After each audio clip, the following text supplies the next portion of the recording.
and go.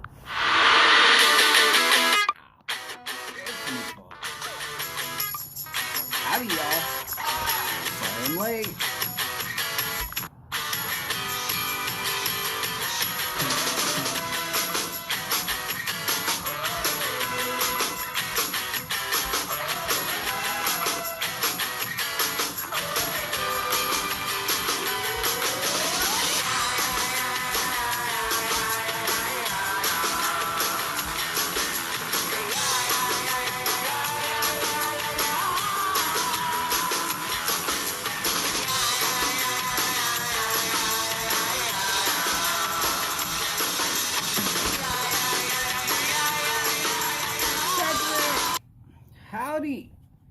Howdy, Cedric, and hello.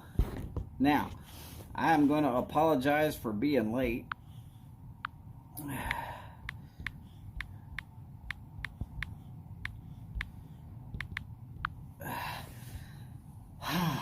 Not exactly my fault.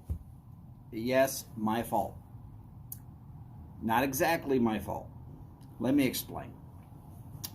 Before anybody starts thinking that I'm going to start being Martin and being late on a regular basis, it is expected to freeze sometime between now and 10 o'clock in the morning. Not a major freeze. 31, 30. Cold enough that, hey, it might snow. But my mother-in-law has several dozens of semi-tropical and tropical plants that are outdoor for the most part. And there's only so much room I can bring stuff indoors. So I have to spend my time on days like this tarping and putting Christmas lights around certain various plants.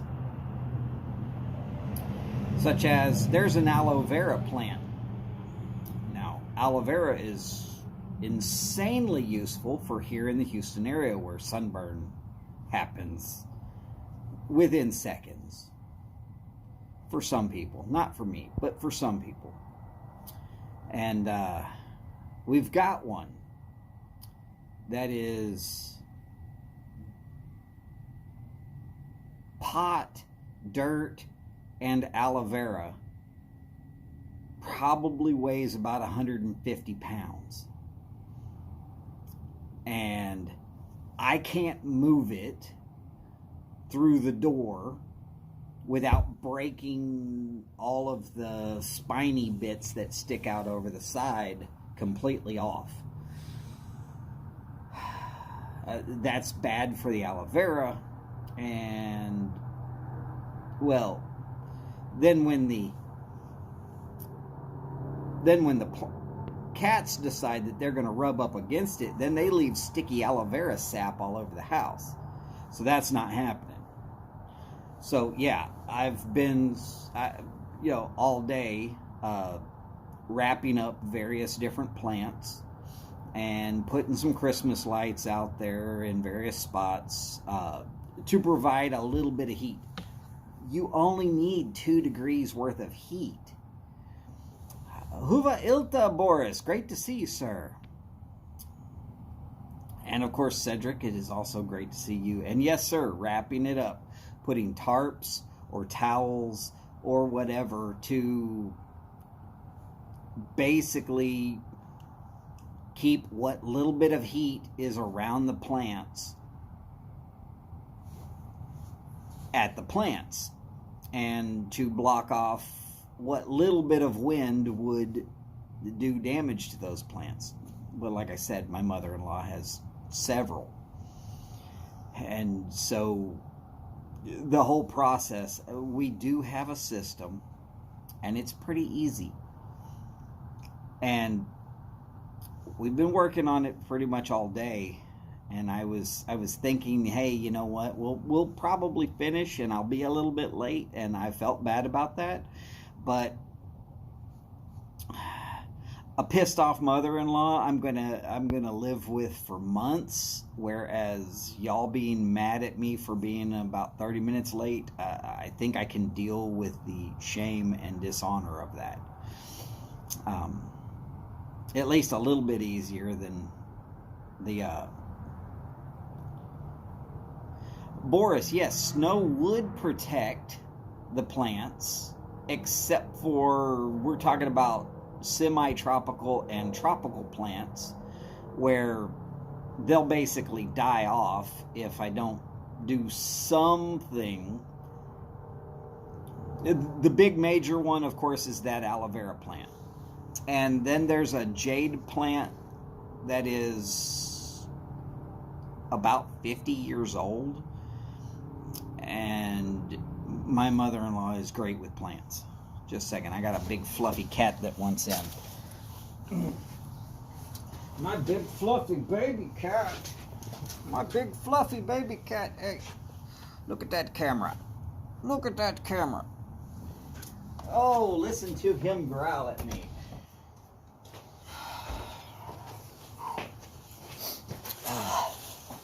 Yes, he growled at me. He did not think I was funny. Now, there are some trees that will be damaged somewhat by this short little bitty freeze. And when I say short little bitty freeze, I mean 4 hours max. We're not talking it's going to just drop into freezing and hang out like last year where it hung out for 3 straight days. Damn it. Listen to that dinger. You know what? I'm going to fix that. I'm going to fix it right now. Let's see. Sounds, notifications, mute. Set it on temporary mute. Let's change the mute time to 3 hours, which will take us all the way into Glum Chum. And we shouldn't have any more ding dings, so I apologize about that. I apologize that it happened the first time. I should have taken the time to slow down a little bit and do it right the first time, but I did not, and I apologize. That's on me. I learned a trick last night, how to temporarily silence all my alarms, and I'm going to have to work on making sure that happens. There goes an Amazon van. Hey, it didn't stop here. I'm shocked and amazed. My wife has one of those Amazon Prime accounts. So she orders things and gets free shipping all the time. And I'm telling you, if you were listening to Stumbo on his live feed the other day, you right now know that postage and shipping on anything is ridiculous right now. So we did the math, and we came up with how much stuff are we buying across the internet? How much stuff could we buy across the internet if we would concentrate on doing it the right way?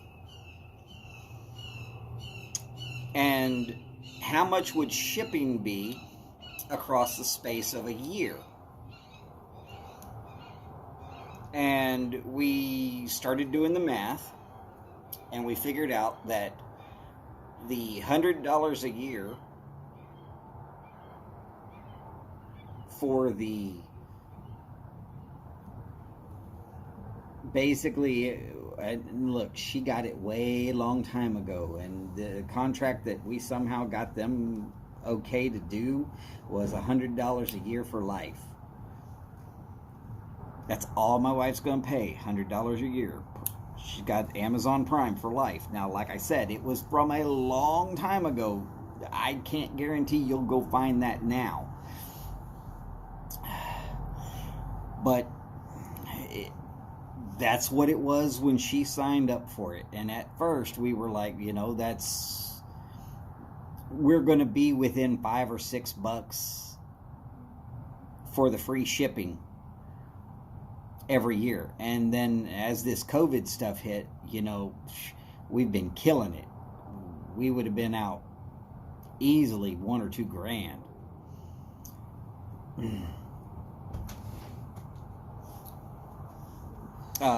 Boris, that's very true. I do believe that shipping costs have raised greatly here in the United States. Maybe not so much across the whole planet, but here in the United States. Oh, according to my wife, who does shipping on a regular basis, because that's actually her job, technically. Long story short, it's a technicality. But she says shipping has actually gone up quite a bit since COVID all over the planet. Howdy, Sharon and Paul. Great to see the both of you. So happy that y'all could make it. Glad that I could be here even though I was late. I am very apologetic about that. Again, I was helping my mother-in-law protect all the plants that she was a little bit worried about because we are expecting a freeze. Short freeze, little bitty. We're not talking nothing major. Paul, yes sir. That was going to be here in just a second. By the way, Paul or Boris, thank you. I know what y'all just did. Y'all just slapped the crap out of a bot. And I appreciate it. Actually, Boris, this was red. It was red, but it got dirty, and it's never really come back to just red. But it is red, except for this side where it's black. And, oh, look, on the inside, it's still red. Howdy, James Stumbo. Howdy, sir. Great to see you. Was actually just talking about you. And, well, unfortunately, we were mentioning that the price of shipping and postage and all that has gone up like crazy since COVID started. And my wife, she jumped out here and she said, yes, that is true. It's gone up everywhere. And being that she works for a company that does logistics, I guess she has more current information on that than I will ever have. And that's okay. Yes, James, Meatloaf and Louis Anderson. And I agree with you. Louis was funny as hell. And for the most part, he didn't get all crazy with the language. Now, I mean, I saw some times where he did. And some of his stand-up kind of was a little bit more racy than other things. But his timing on his jokes was impeccable, because he would leave you hanging just that long enough that you wanted to know more, and then hit you with that punchline and leave you going, oh man. Louis was very good at that. And then of course Meatloaf, well, hopefully Meatloaf is right now looking at paradise through a dashboard light. Hopefully that doesn't get me banned from the internet for saying such things. James has said, by the way, howdy, Miss Donald. Miss Donald. You're in trouble, James. You're in trouble, James. Yes, you did hear her voice. She's right there. She's right there. My absolute better half. Definitely. I have no problem in saying that. And for anybody that wants to know anything about life in Russia before they left communism and after they left communism, I'm one of these days I'm hoping to get an interview with her. She doesn't want to be on the camera though. but some of the stories she tells, and I'm telling you, she was there before the coup, Right before the coup. like literally right before the coup. In fact, if I remember correctly, she was saying that they had to cut their trip to Russia short They rushed us out of the country. because the coup basically started while she was over there. Yeah, they were hijacking planes with butter knives. And so Holly got to see Russia at their absolute 100%, 0% worst possible moment. No, that would have been when Stalin was in. Except, okay, when Stalin was in, yeah, maybe that was worse. When they were sending 2 people out with 1 gun and 1 magazine to fight the Nazis, that might have been worse. But let's just say that in most of our lifetimes, Holly was there in Russia when it got to its... When it was hitting the fan. It was... The excrement hit the fan and it was not getting distributed evenly. Where it was flying, nobody's going to say, but let's just say she got to see that portion of Russia. And if y'all think communism is good... Stand in an 8-hour bread line. Yeah, she tells stories about standing in an 8-hour bread line, getting to the front to find out that 3 people in front of you was when the last loaf literally left. You don't get bread today. Oh, and it's your day to stand in line for this line. Don't worry, there'll be another one tomorrow for a different product, and you better hope that you're there for it in time. But yeah, think about it. Stand in line for bread for 8 hours. And don't get bread. Because the last loaf left just before you got there. And believe me, you cut in line, you better be somebody important in the government. There's nobody. But chances are, if you're in the government, you've got somebody who's waiting in line for you. The rest of the people just get to wait in line. And hey, Venezuela's got it right now. Don't take my word for it. Just watch the news. I saw some where they were eating out of the back of trash cans and trash trucks. So, anybody who thinks socialism and communism is great, y'all go ahead and y'all tell me how great it is. But don't tell Holly, because she will set you straight. And as James Stumbo said, she's damn good with a frying pan. But if you really piss her off, she's also a crack shot. She knows where her firearms are, so I'm not going to worry about that. I'll just stand in front of her so that she's got a good shield so that she can shoot around me and hit other people. She's laughing about it.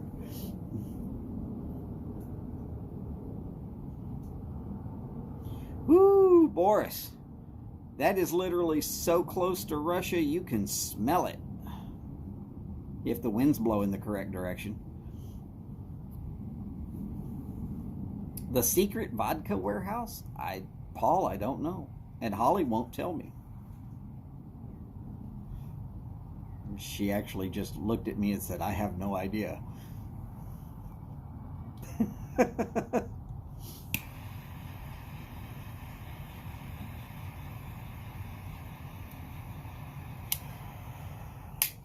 And now, in honor of James, because he's here, I'm going to smoke one of his favorites.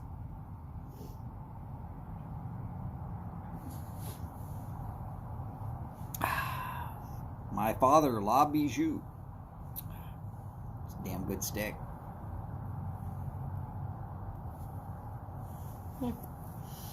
And then a few years later, after Holly literally was running for the planes to get out of Russia before the plane they were leaving on got hijacked, it didn't get hijacked. Just saying, they were trying to get out of there as fast as they damn well could.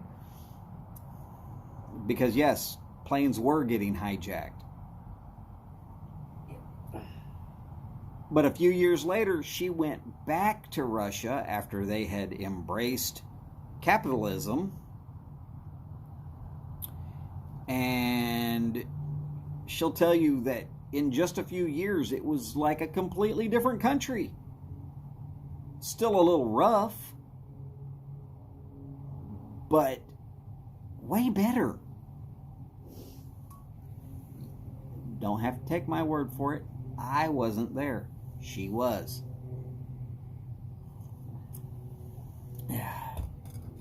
And I've seen some of the pictures. And I've heard other people talk about it. And everybody who talks about right there at the fall of communist Russia, and then a few years later at the building back stages of capitalism in Russia, all their stories mesh up to the point where you just kind of have to go, okay, well, then it probably is exactly that way.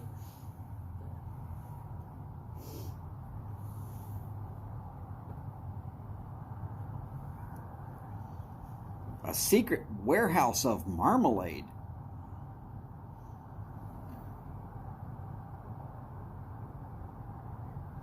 I wouldn't know anything about a secret warehouse of marmalade, but my mother-in-law, who loves toast, would probably enjoy the crap out of that. Something about marmalade and toast. I'm not so big on that, but I mean,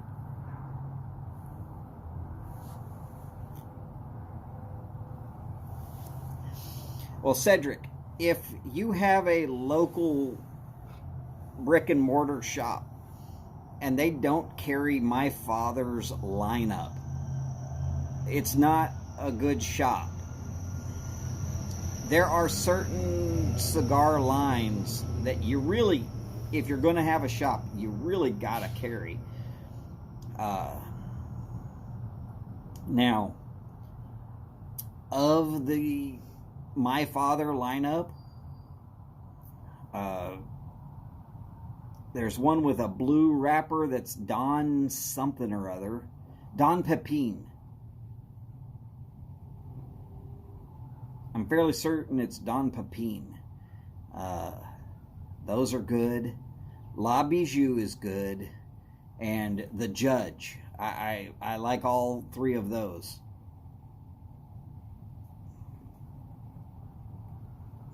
Not a problem. Well, happy Friday, or maybe it's Saturday there now. I am smoking the My Father La Bijou, Labijou, La Bijou.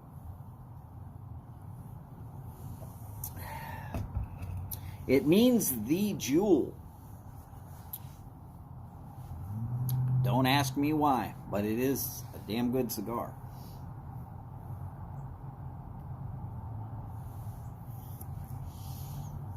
James Stumbo likes it. I know why, because it's a damn good cigar. Now, am I saying that it's a damn good cigar just because I like the flavors? No.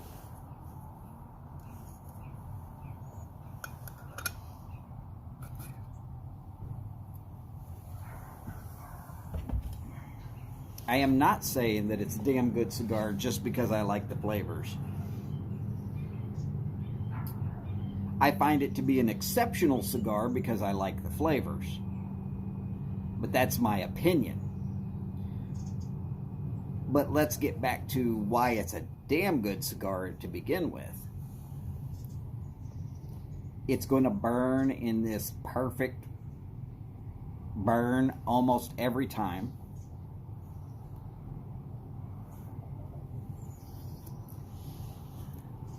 If you light it and you get it, if you get 1 inch of it burned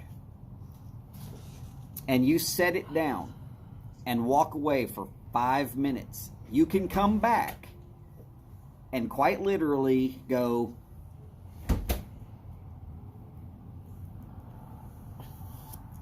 and it will light right back up.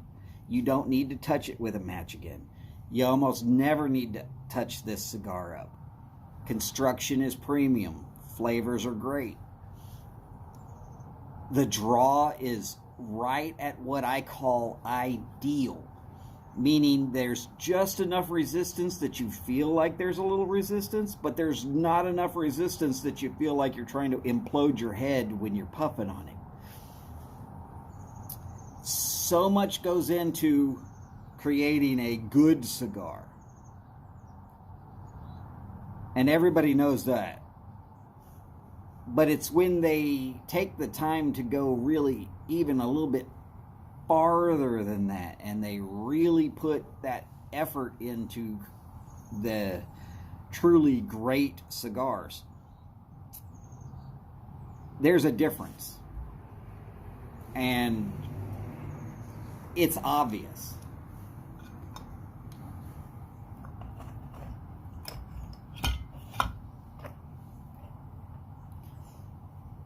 Okay, the tobaccos, those are going to be coffee flavored. Nice and tasty. The Kentucky dark fired ones always leave a little bit of a charcoal flavor to me. Let's see, La Promesa and Flor de las Antilles. Yes, those are also quite good. The Flor de las Antilles, I find it to be a little more peppery. But less peppery than the Don Pepin. I guess that's the reason I like the Don Pepin better than the Flor de Antilles. La Promesa for me always smokes very dry, and that's not a problem, except for I smoke wet, so for a cigar to smoke that dry, I have to have something like a strong drink or something to keep enough moisture in my mouth to actually get it smoked, and that just, it feels off to me. But that's about it.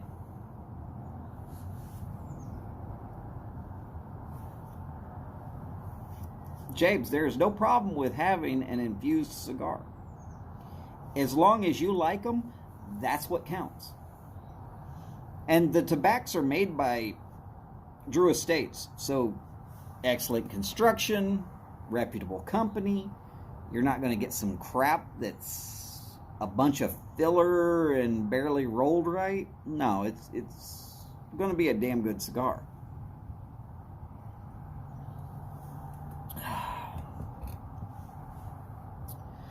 James, not a problem.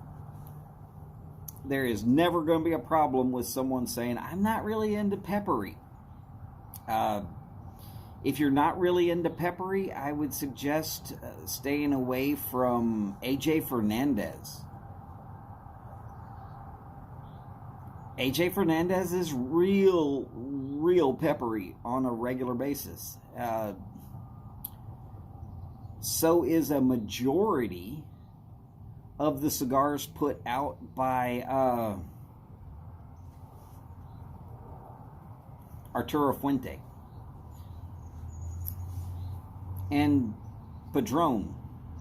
Padron actually has a bit of pepper, at least in their Maduro ones. It's toned down a little bit in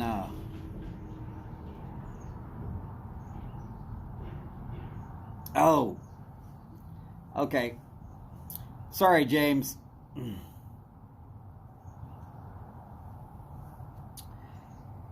You got me. I thought you were just shortening Pepin to the 2 Ps, which is quite often done.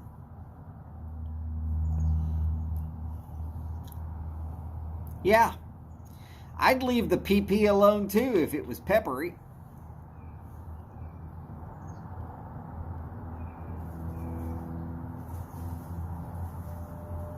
Did you see that? I damn near let it go out. And all I had to do was put a few draw on it, and there it was.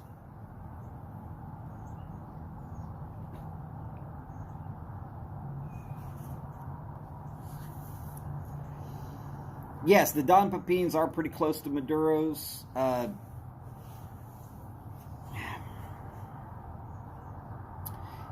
There's a lot of cigars that are made by my father, which are not even listed as my father's because they are made at the my father factory for various other people with a blend that they came up with. But I will say that the my father lineup it's not talked about enough. Quite honestly, it's just not talked about enough. People don't rate it as high as I feel that it should be. And that's not me trying to be wishy-washy on my statements. That's more about me just trying to say the truth of it is under-advertised.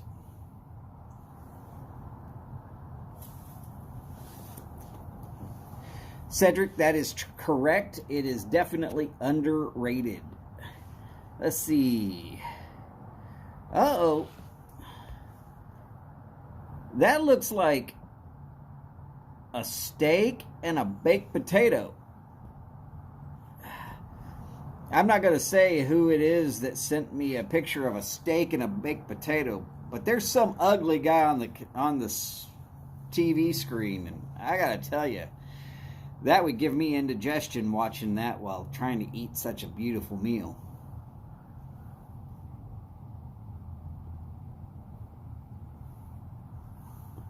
In case you're wondering, James Stumbo's having a steak and a baked potato. And for some strange reason, he thought it would be fun to remind me that he's got indigestion now. That's the only reason I could think of that he's sending me that picture. I've ruined his meal. For that, I apologize, James. That was not my intentions.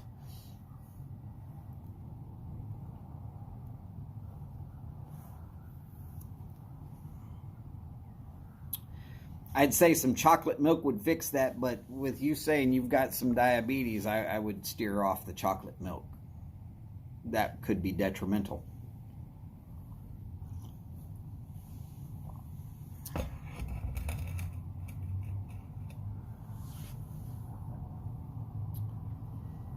Ah, Boris, that's because you live in a country where it's okay to get Cubans. And then you go over to Estonia where it's actually stupid not to get Cubans.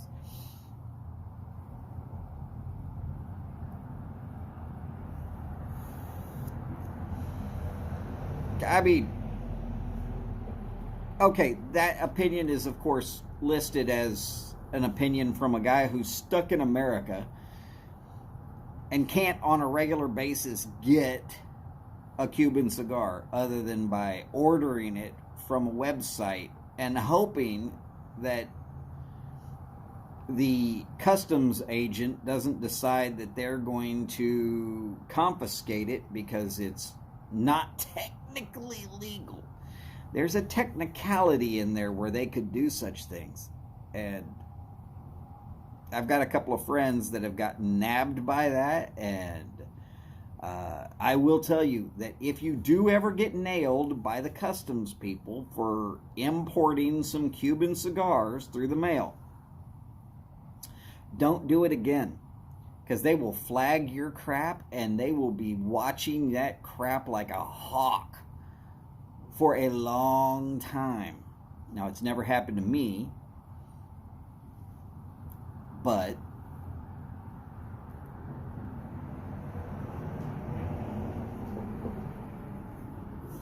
like I said, I've got some friends that have gotten nailed. Not exactly the greatest of days You spend a couple of $100 on some damn fine cigars, and all you get is a notice that your cigars were confiscated by the customs official. Thanks.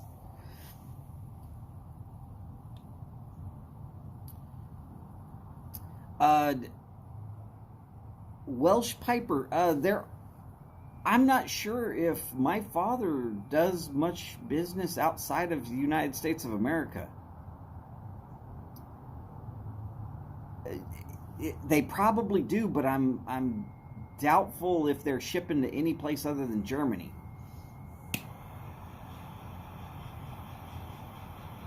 In case y'all are wondering why I touched it up, it's because I did let it go out like that and it starts to canoe, but I don't want to have to just straight out sit here and smoke it to make sure that it doesn't do anything other than canoe.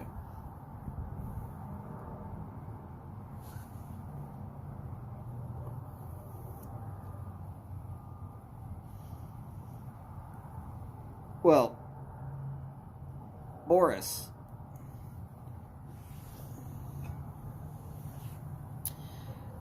if I had a box of 10 Partagas D4s,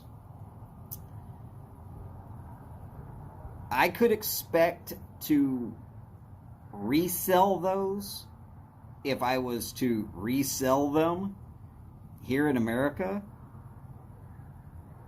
for about $35 a stick.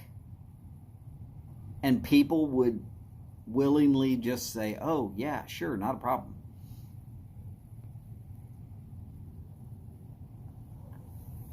Well, Neptune Cigars probably does have some My Father cigars available. I seem to recall that they did. But you'll probably have to look about which brands are made there.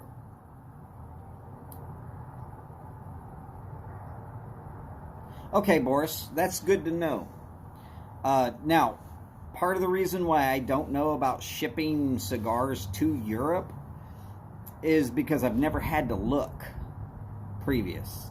And I never thought to look previous because most of Europe can get Cubans.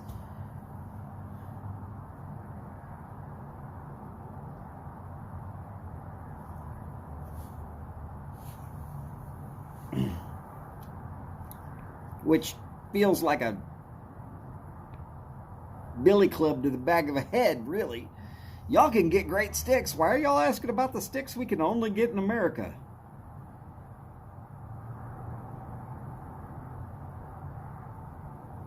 Stupid embargo, if you ask me. There's no point in it. Who are they hurting? Nobody. The people that want Cubans are still going to get them. The people that don't want Cubans are still feeling like they are sticking it to us that do.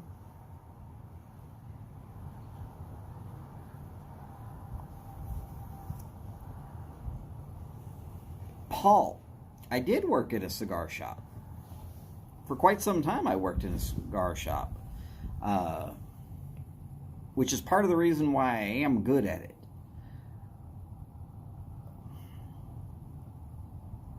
But the last day I worked, not the guy who hired me, but the guy who was taking over the shop from him, who no longer even works for the company, he got himself fired for being drunk on the job.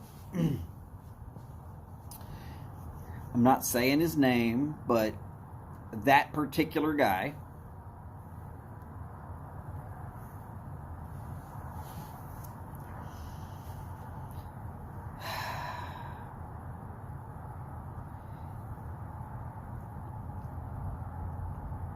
He decided that he was going to change my schedule so that I was going to end up working nights during weekdays.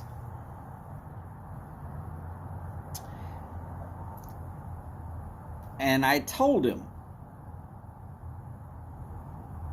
an occasional Friday night, or if you want me to work Saturday or the whole day Sunday, which Sunday was one person open to close, no big deal. No big deal, but having me work during the week, I can't do it. The thing was, my wife worked directly across the street from the shop that I worked at. She had to be there at 7 o'clock in the morning.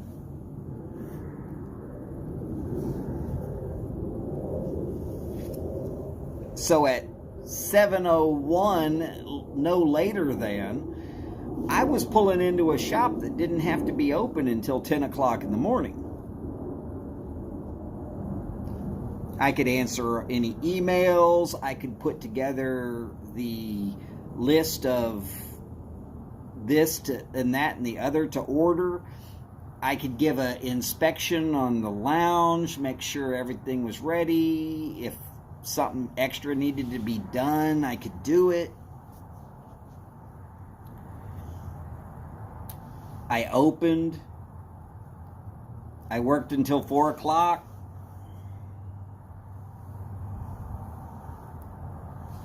Next shift would come in. They would work from 4 o'clock to 10 o'clock at night, close it up, and be out of there.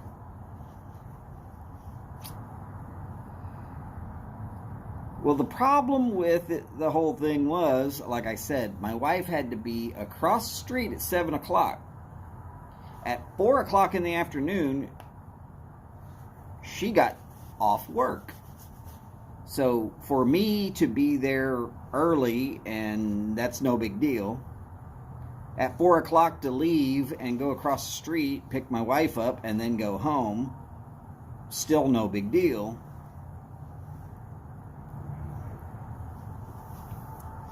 For my wife to be there from 7 o'clock in the morning and then not to be able to go home until 10 o'clock at night, hour drive back home, that means 11 o'clock at night, we are finally home. By the time we get to sleep, it's already almost time to be awake again to take her back to work. And my job at the cigar shop was making nickels to every dollar of hers. So I told him, this ain't gonna work. It's just not gonna work.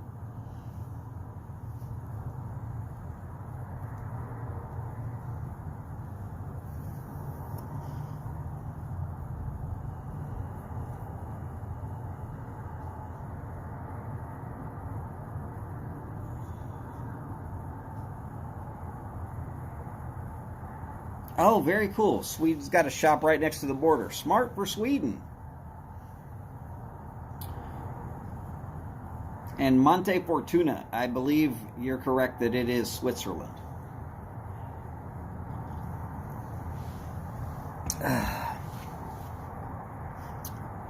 So anyways, on the last day that I worked, I went in and I was like, look, changing my whole schedule so that I'm working nights during the week. You're doing nothing but screwing with my wife. And the guy said, yeah, well, she doesn't work here. And the next words out of my mouth were, and now neither do I. And I took my stuff and I left. He was wondering why I was there at 7 o'clock in the morning when I was supposed to work the night shift.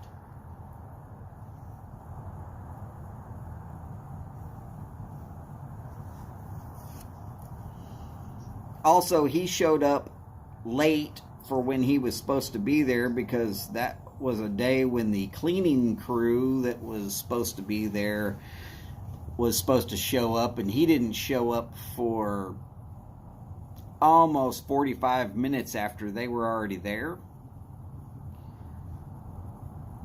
Now,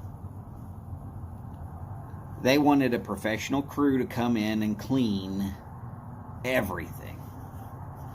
And the professional crew came in and cleaned everything. Awesome. They didn't want me to do it, so only thing I was there to do was to unlock doors for when the crew showed up so that the crew could come in and do their job. And then I would clock in when it was time for me to clock in.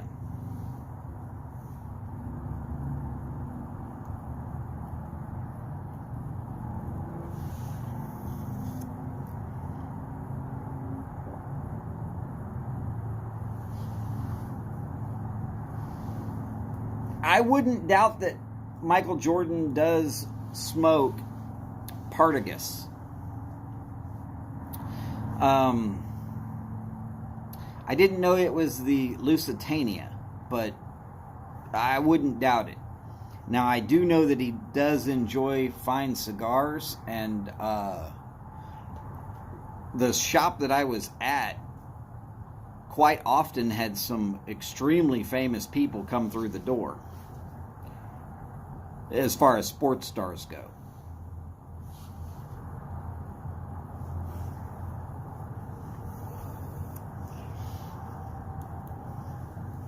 And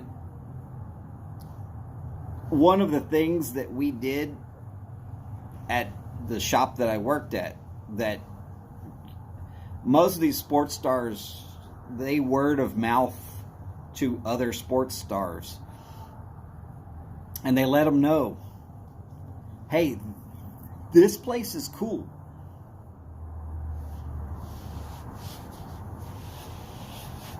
James, I wouldn't doubt that $800,000 or close to it is spent on those cigars if he's going to smoke 6 of them a day. That wouldn't be hard to do.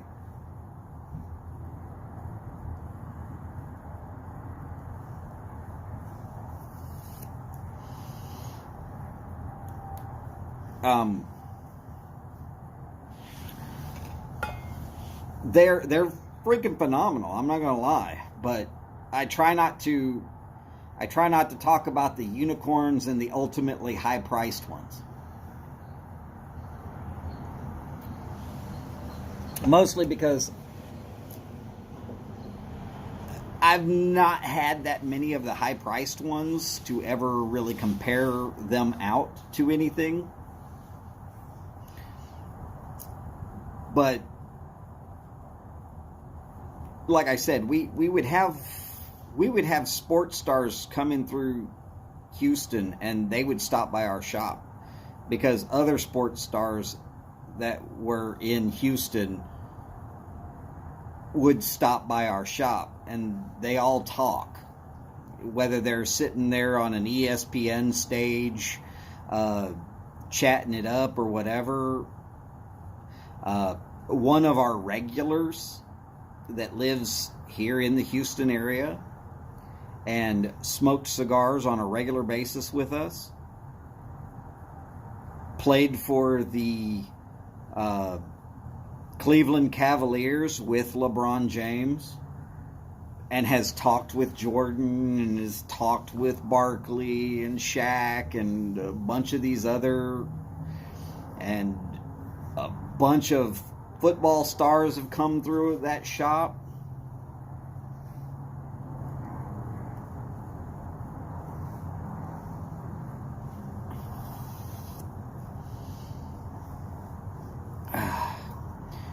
All I'll tell you is the clientele was sometimes way beyond price range of what we should ever have expected. But we gave one simple thing. We did not bombard them with, oh my God, can you sign an autograph? Oh hell, can I take pictures with you? We treated them exactly like we would treat everybody else. Now, if they walked in and they said, hey, I'd want to rent that lounge for a private day, Cool, we'll make it happen. This is the price tag. We didn't jack the price tag up for them.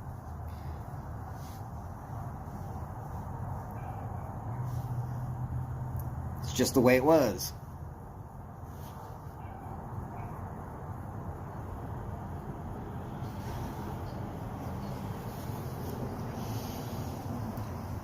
But you would be surprised at how often these sports superstars are completely treated with this, oh my God, oh my God, oh my God. It's like everybody who sees them is a 6-month-old puppy and can't hardly hold their bladder and is about to piss all over the floor. I'm sorry, but I'm pretty sure that gets old fast. And from what the sports stars were saying, it does get old fast. But they'd walk into that cigar shop and lounge and they would say, y'all know who I am, right? Yes, sir, I do know who you are.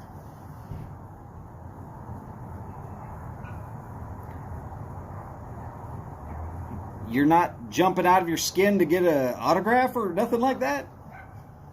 No, sir, that is not our policy. We try to treat everybody with dignity and respect. I respect your privacy. I would love to have an autograph if you're willing to give me one, but I'm not going to ask for it. Well, come on over here and take a picture with me. Yes, sir, not a problem. Here, we'll take it on your phone. That way, if you feel like giving it to me, this is my number. You can send it to me.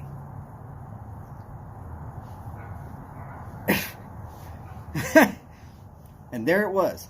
I wasn't going to try and treat them like they were anything other than a respectable customer and somebody that should be left alone to have their privacy and be able to enjoy their cigar in a nice, comfortable setting without a bunch of bullshit. And yes, that works. And word of mouth brought those customers in. There were many a day where those customers would come in and they'd drop a couple $1,000 on some sticks that they were going to smoke across one weekend. Awesome. Thank you, sir. I appreciate it. There was even a few female superstars that were, thank you, ma'am. Great to have y'all here today. And we'd ask them, hey, if y'all want some music or if you want something on TV, just let me know. I'll change it around. Normally, I would put it on sports because I am a big, huge sports fanatic. But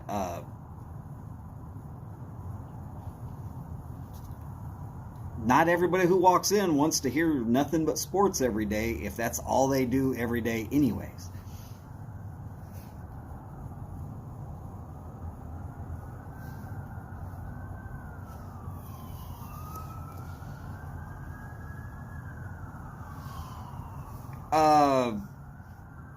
Boris, while Jordan might be importing a lot of Cubans on his own right,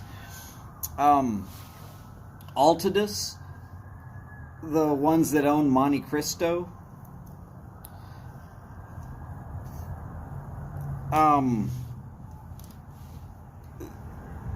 they'll be the top importers because they own 50% of the Cuban market. I don't know how they convinced Castro to sell that portion of the Cuban market to them, but they somehow convinced it to happen. James, there is still an embargo, except for it's not applicable to private citizen who decides to go to Cuba and bring some back. But you're still not supposed to sell them.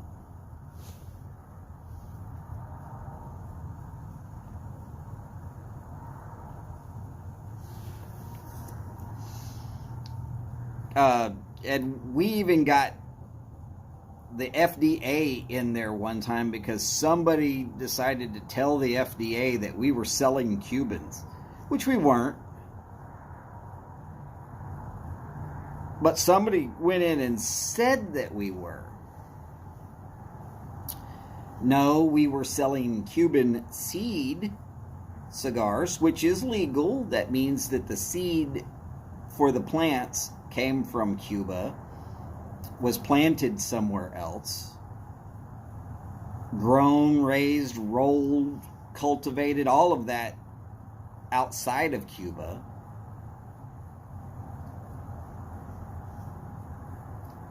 Which, like I said, it's completely legal. But if you tell somebody this is a Cuban cigar, you're in trouble. Whereas if you say this is a Cuban seed cigar, then you are not.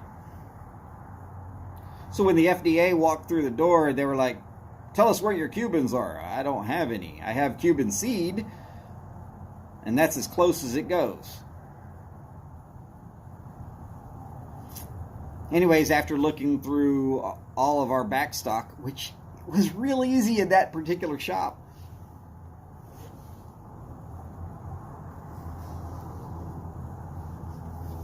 everything we had was right there in the humidor.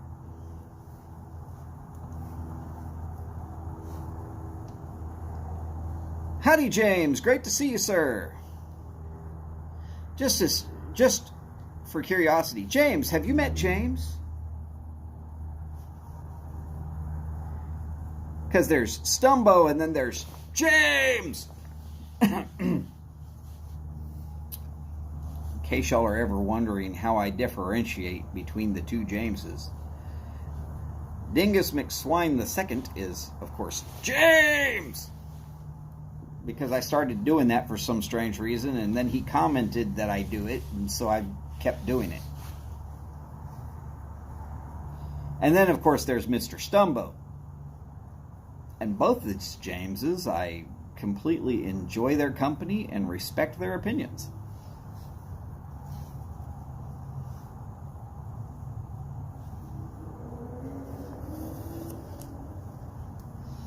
Now, the truth of it is, as far as opinions go, I actually respect everybody's opinion. I might not agree with it, but I still respect it that it's your opinion.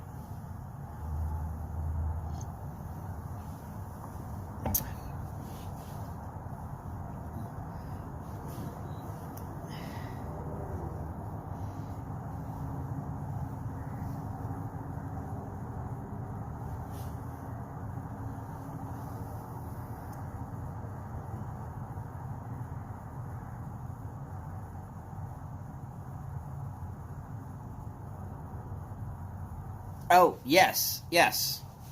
Not the terrorism, but the embargo. Ron! Howdy, sir. Great to see you, sir. Yes, 2017, you were allowed to get up to 200 sticks, I believe it was.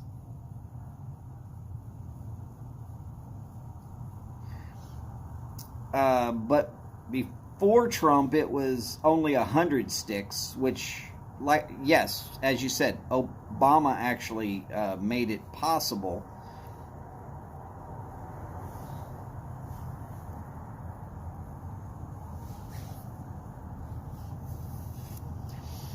But again, you have to be very careful about what you're ordering and where you're ordering it from, because some places they are just known to be doing it the wrong way.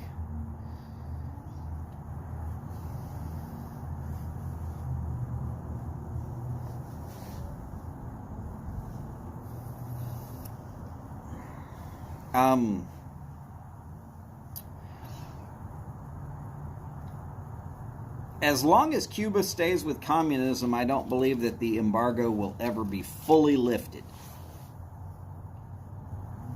Unless, of course, United States of America goes to communism.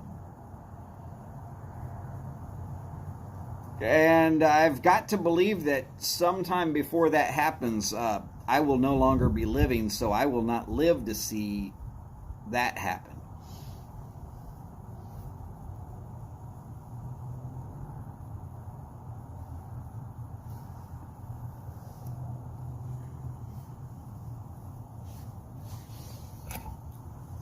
That's neither here nor there. I've actually been to Cuba twice. It was interesting.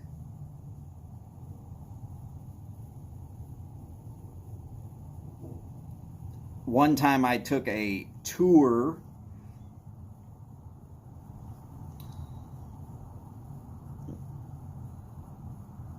the tour group I was with had a decent time. The second time I took a quick little stroll, and I decided that I was a little worried for my own health and safety. I think what scared me the most was when I passed by this mechanic shop. Now, they've got these old 1950s cars that are all cherried out.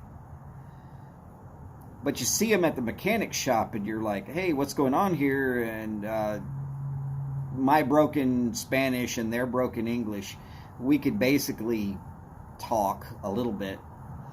One guy was saying, oh, yeah, this is just a brake job. Cool, so are y'all going with, like, new stuff or whatever? They're like, no, this guy out back is mixing it right now. And I was like, what? He's mixing a compound for brake pads in a 5-gallon bucket, and they're literally pouring asbestos into that 5-gallon bucket for the heat properties. Nobody's wearing a mask. Nobody gives a shit.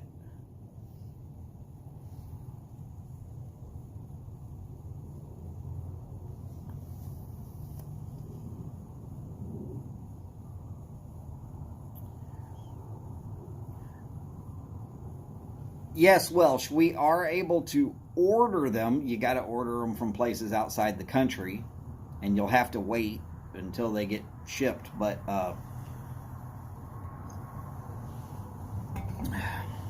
you are not legally able to then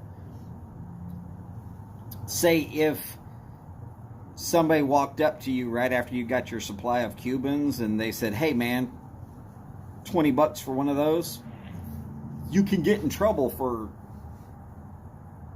doing that. Even if you have a tobacco seller's license, you could get in trouble for doing that.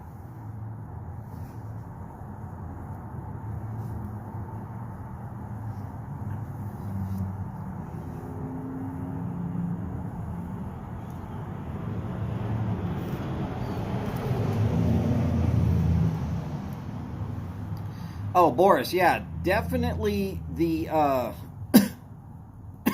the price of Cubans everywhere else in the world will go through the roof as soon as the embargo lifts, because Americans who haven't legally been able to have them since the Cuban Missile Crisis back in the 60s, I guess maybe it was even a little bit before that. There's some quotation marks in there with the word have. I've had them.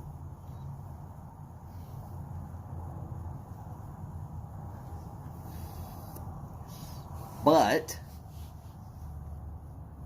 the United States of America is going to buy up every legitimate Cuban cigar on the market for months, if not years. Cuba does not have to ship them very far to get them to the United States. 90 miles they're in Florida. Think about it. Right now they've got warehouses full of them.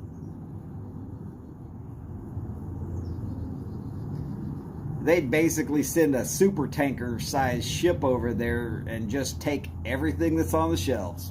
Whatever you got, ship it. Bring it in. Fast as you can knock them out, we'll buy all of them.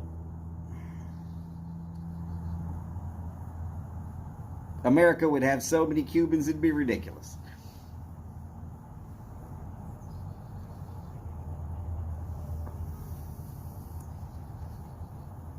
James, that is very true, and that would be a very dangerous game. A lot of people do not realize that. But I still want you to somehow figure out a way to get in touch with one of these other places that might decide to buy your blend for that orange blend from you so that maybe it can go on sale. Maybe they can make it so that your grandchildren's grandchildren can all go to college without costing any of your family any money, because you'll have plenty. Because that orange blend is freaking delicious.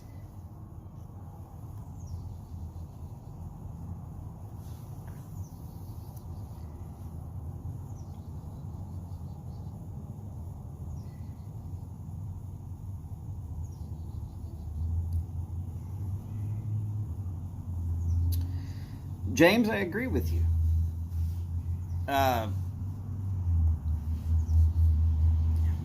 But I'm not one of those lawyers in Congress that's holding up progress. Just saying.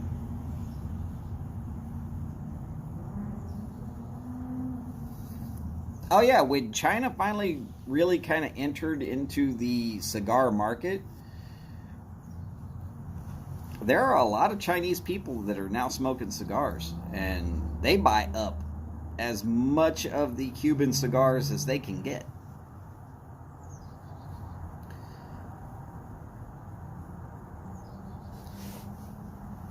Of course, whoever's in charge there in Cuba right now is not really a super fan of China, because for all the years that Cuba was basically sitting out there by themselves, China wasn't helping them out.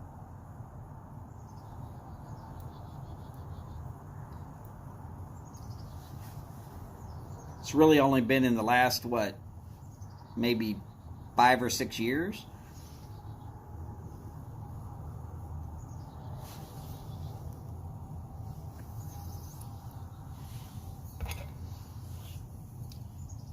Okay, they're more friendly towards China than they are to the United States of America, who has still got this crazy-ass embargo, which really it doesn't make sense. It's not like we're going to buy anything from Cuba other than cigars. And it is really like Cuba would buy a lot of stuff from the United States of America.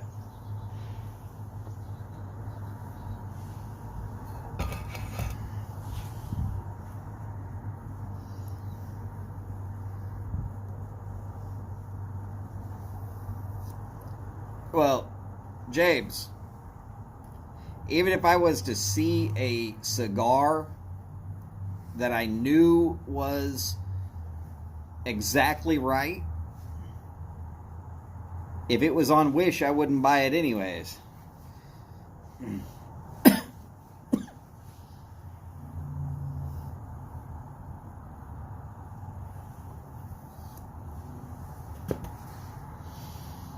James, yeah, that's probably true because of the McClellan's 2004 Perique. But there's got to be someplace else else out there that can recreate a 2004 Perique.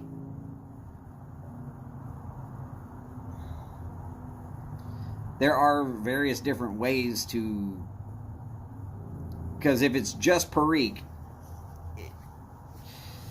if they knew about it now, sure, they might not be able to produce it until, what, 2040, but I'll be looking forward to it in 2040.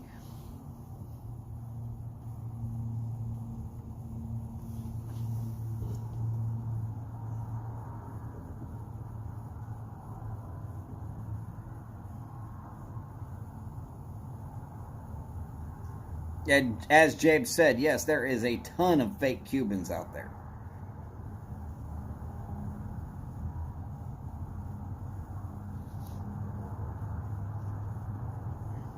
Howdy, Steph and Skip. Great to see you, ma'am.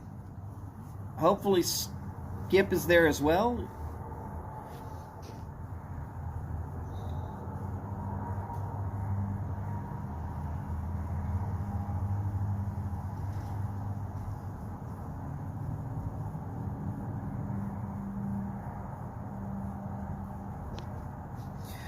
Ron, actually, there's cigars that are available here in the United States that are really just as good as any Cubans you're getting, at least at present.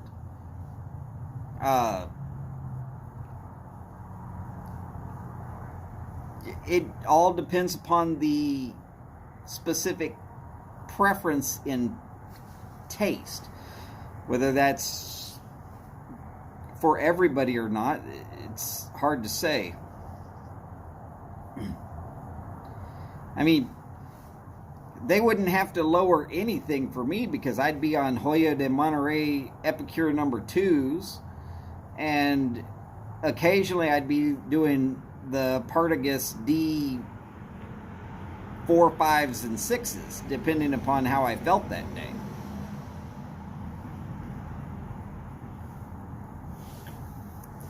But you would still see me smoking Alec Bradley Black Markets, and you would still see me smoking My Father La Bijou, and there's a lot of cigars that I still am going to smoke, even if I could get unlimited Cubans.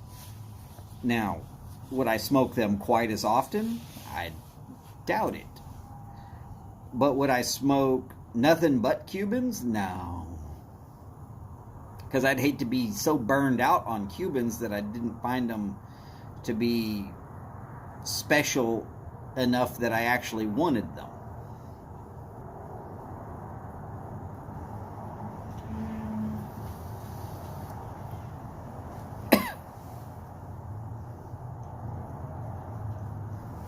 Yeah, there are some Padrones that are exceptional and completely more expensive than the Cubans.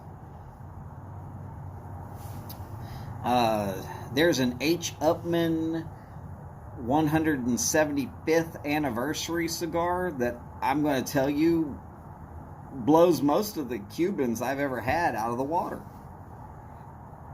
Not all of, but most of. Of course, price-wise, it's also priced higher than the Cubans I'm going to be enjoying.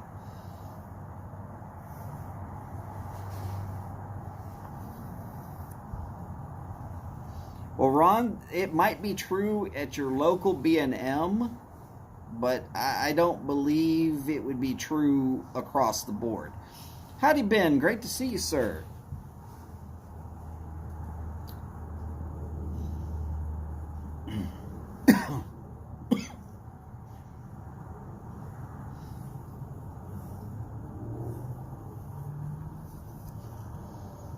I mean, for it to be across the board means that people are going to give up their right now favorite sticks totally for months at a time. And I know too many cigar smokers that are just like, yeah, no.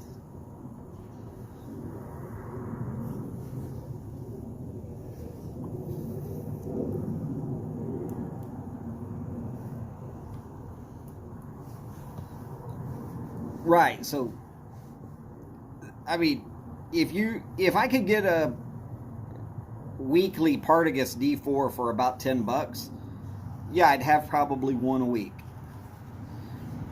And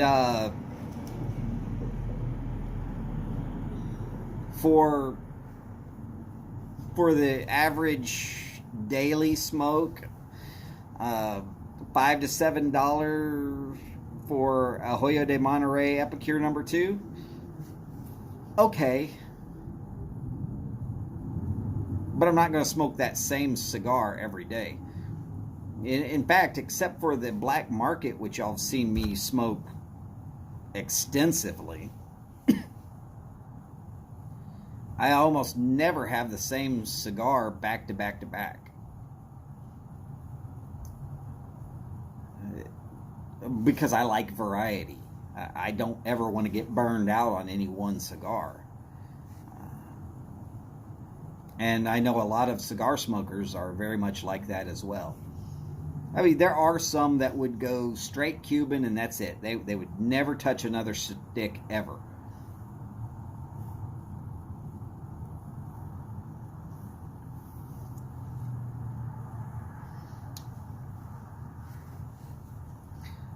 But I mean, there's no way I would ever do that to myself.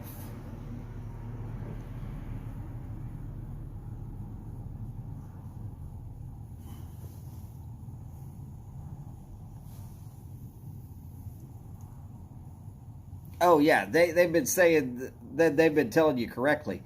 There are already cigars here in the United States that are every bit as good and sometimes even better than Cubans. But a lot of times that is dependent upon your personal cigar preference.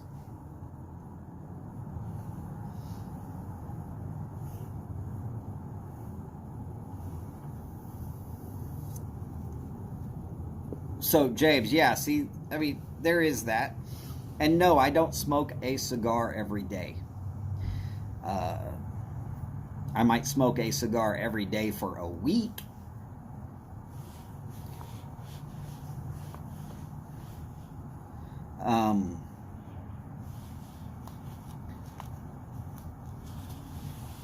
And if I was working at a cigar shop, I would definitely be smoking at least one cigar a day every day. But it's always going to depend upon what cigar I'm feeling that day. And I mean, when I'm feeling a little bit under the weather, I'm thinking something light. I'll dip into my favorites of the Connecticut's. And when I'm feeling like I'm hell-bent for leather and no problems and I'm 10 foot tall and bulletproof and ready to kick the crap out of whoever comes my way, yeah, I'm grabbing for that strong Maduro that there's nothing like it in Cuba at all.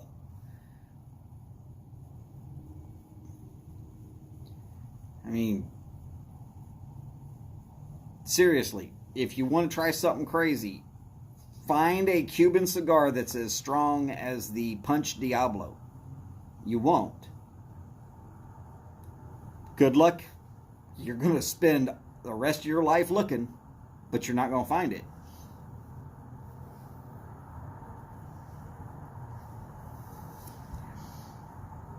And I do like the Punch Diablo. And it is very strong. And it's not even the strongest cigar out there. I'm just saying it's very strong.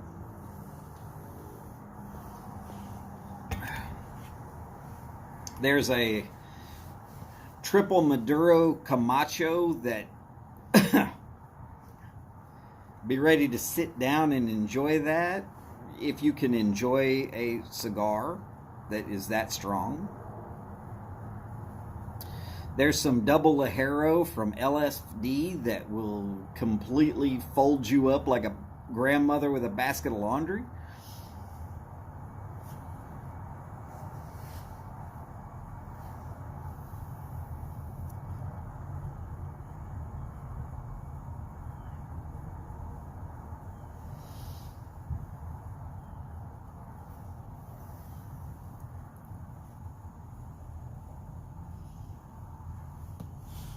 For me, I like to smoke a pipe if I'm driving, because even if it goes out, I can just tamp it down a little bit and relight it. No big deal. I like to have a cigar when I can really just sit down and relax and enjoy it. Or it's easier to smoke a cigar when you're doing a live, in my opinion. No, Paul, not LSD. LFD. La Flor Dominicana.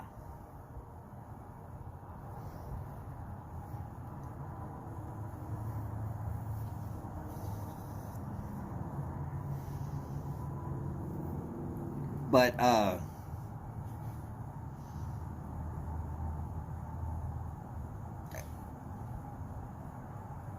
there's good strong cigars all over the planet, but very few come from Cuba.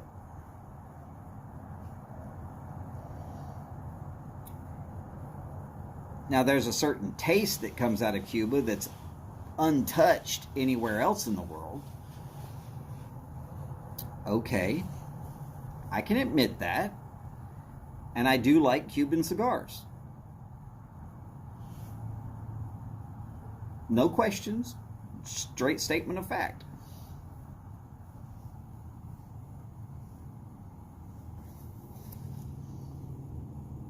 But it's not the only cigars I like.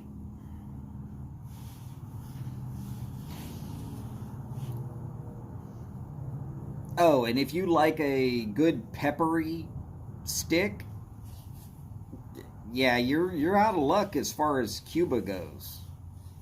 They don't do a whole lot of peppery. You'll get more peppery out of Dominican Republic and from Nicaragua, right near the Esteli area, than you ever will out of Cuba.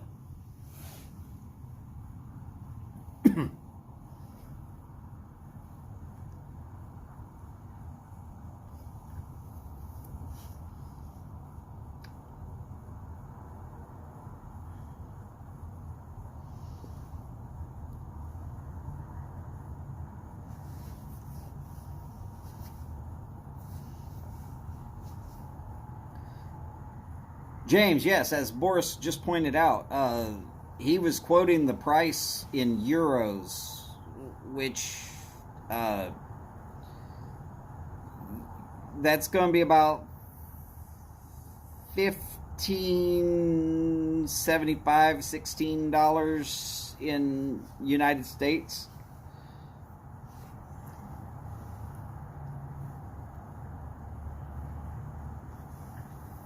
Depending upon the fluctuation in the current financial market.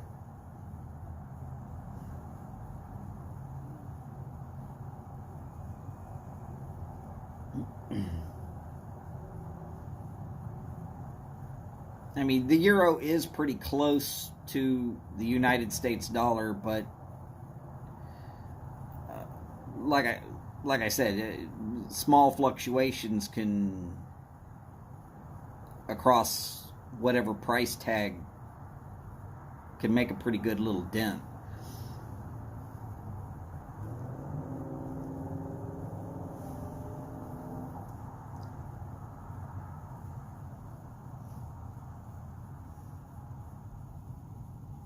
Yeah, that sounds about right, James.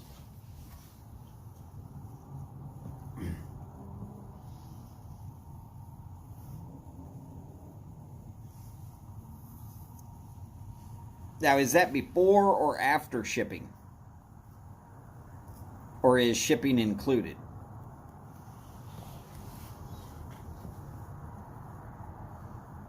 There's always that issue as well.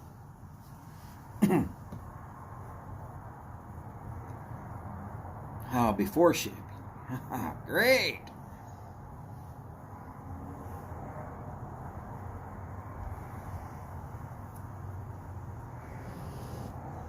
Well, right, James. That's true with most of the places that do tobacco of any kind.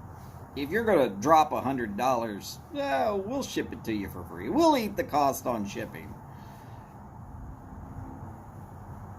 That's why when I order pipe tobacco, I order, 3 pounds and a tin, or 3 pounds and a inexpensive pipe, or 3 pounds and a couple of packs of pipe cleaners, whatever it is, to bring that order a little over the $100 mark. That way I get the free shipping. And Holly has informed me that she ain't paying for damn well shipping, so I better be getting that 3-month to 4-month supply of tobacco all at once.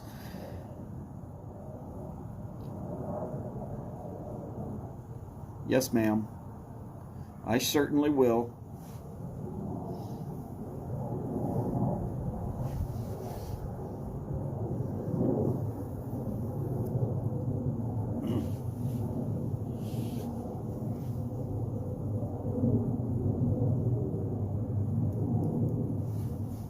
Oh, so right now it's $18.16 for $16 worth of euro. Okay.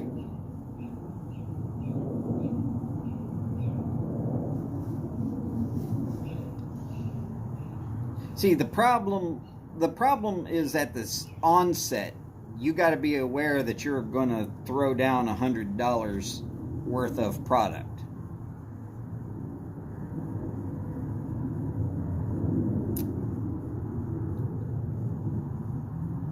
Until you get used to ordering, 3 or 4 months worth at a time.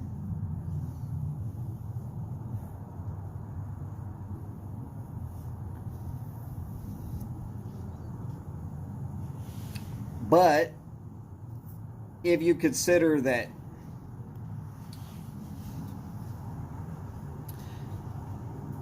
and I'm just going to go with a pound of some unnamed Sutliff product. Let's call it $30.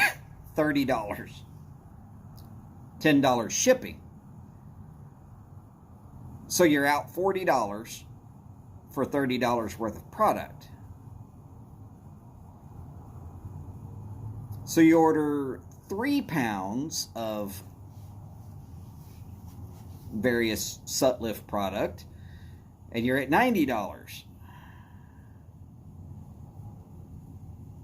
So then you scroll through and you say, hey, you know what? There's a tin for $10. I'll take that. Or, oh, there's a couple of corn cobs. Sure, why not? Ooh, a check tool and a couple of bags of pipe cleaners.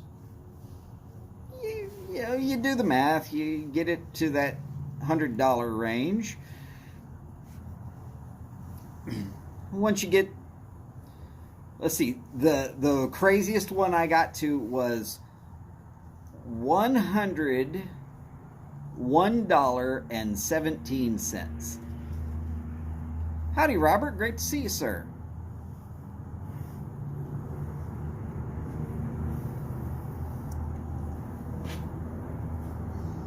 Now, Boris, that's the way to do it. If you already got a friend going, hand them the money and say, bring it back to me. You can get just what you want without having to pay the full price to wherever just to get it to that $100 mark.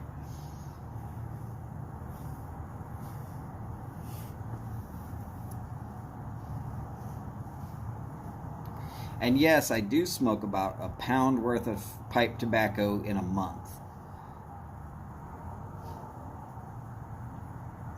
Sometimes a little more, sometimes a little less.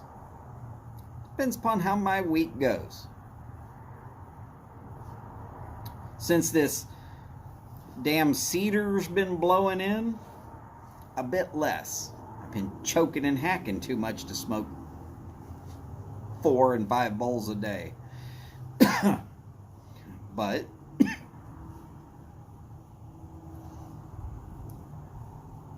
closer to my birthday, when I'm feeling great, I can probably go through a pound about every 29 days. That's where that extra 10 comes in, so that I end up with basically 3 months any way I go about it.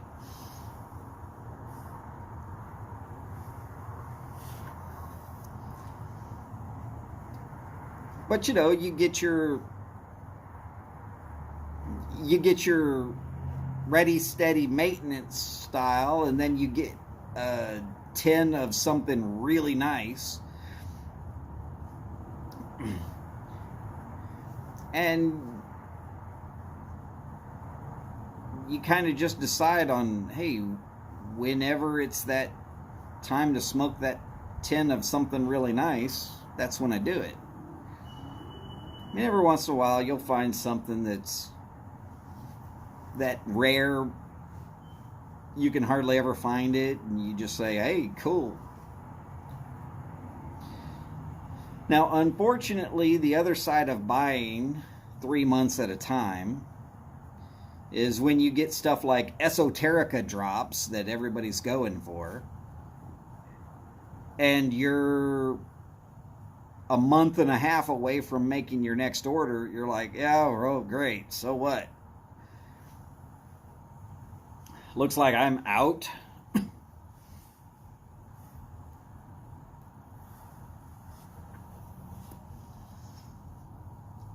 But you just kind of have to deal with that.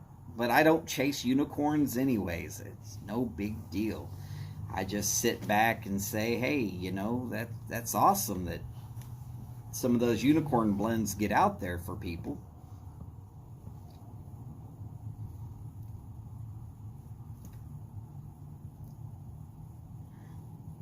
I smoke pipe because I like to.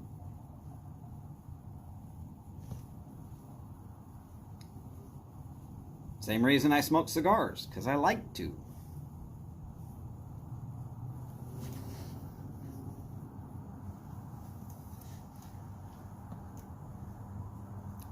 I'm not looking to get those ultra expensive, hard to find, ultra rare cigars, and I'm not looking to get those ultra expensive, hard to find, ultra rare pipe tobaccos. Now, if it happens to be that I'm ordering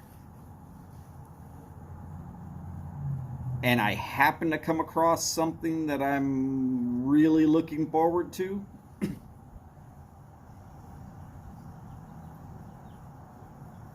well, then I get it.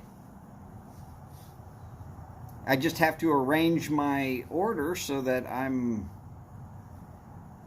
trying to keep it, like I said, right there at that $100 range.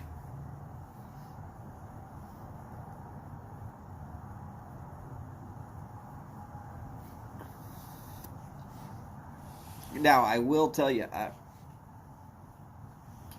I am going to be getting my order as close to $100 for a while, because yes, I do want an Asikian. If I save up enough, I can get one, whether I have a job or not.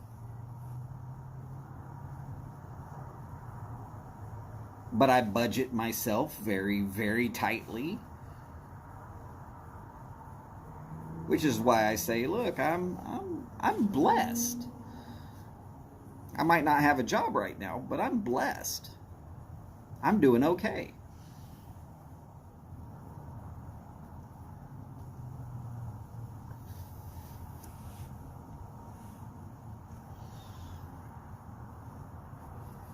Yes, James, the pipe.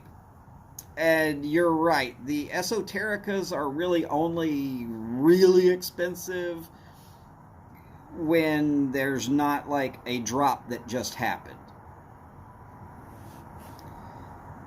But I'm not looking for those blends that are like crazy out there. Welsh, don't worry about misspelling my name. It's fine. Trust me, I'm okay. And non-filtered. Definitely non-filtered.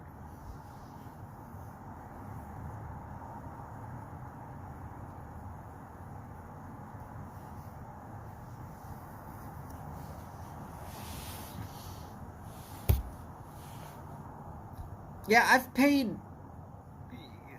right around $40-ish for a bag of some esotericas. Howdy, Steve and Miss Kathy. Great to see you. Hopefully all is well.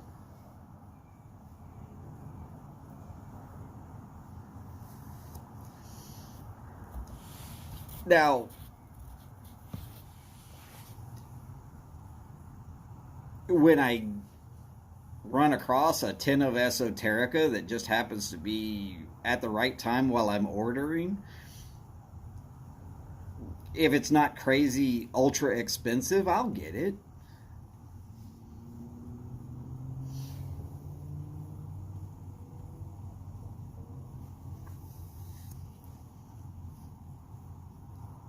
But if it's like, I saw a tin of some esoterica on one of those sites where I guess it was a consignment order, and it was over $25 for a single tin, and I was like, yeah, not me, thanks.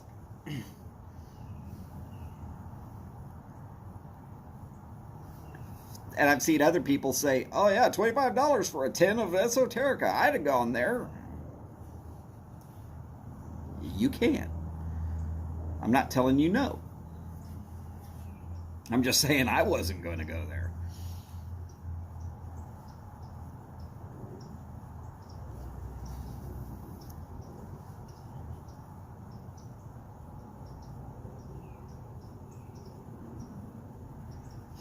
Ron, I'm right there with you. I definitely order in bulk, and I order a lot from Sutliff.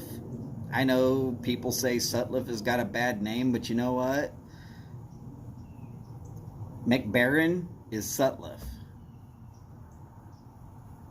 You know that plum pudding that everybody loves from Seattle Pipe Club? Sutliff.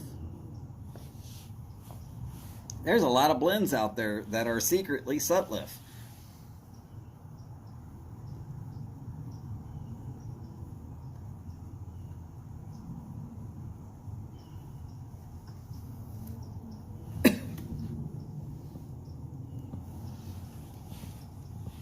And no, I'm not trying to say that just to piss people off. If your base tobaccos are coming from the same exact factory as the Sutliff blends, then it's Sutliff.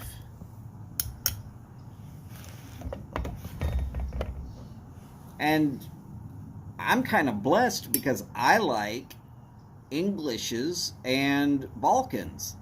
Though I can't tell the difference between a low-grade Balkan and a high-grade Balkan. I've tried it. I can't tell the difference. They all taste exactly the same to me, for whatever reason. I can tell the difference between various different Englishes. And the other thing I tend to like is the kitchen sink blends that's got just a little bit of everything.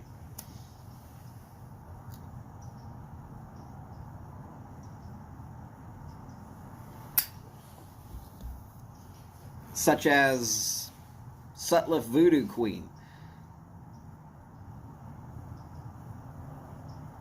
I absolutely love Sutliff Voodoo Queen.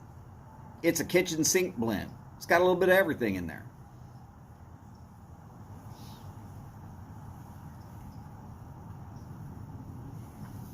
James, you might have just heard me say the truth that I can't tell the difference between the best Balkan on the planet and the crappiest Balkan on the planet.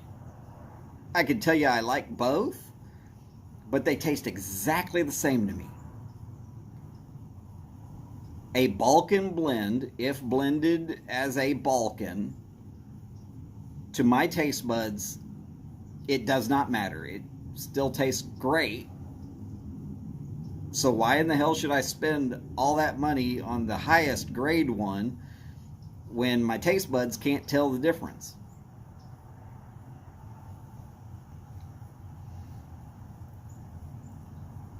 I mean, I love steak, don't get me wrong, but I like a hamburger just as well. They both came from cow. I'm good.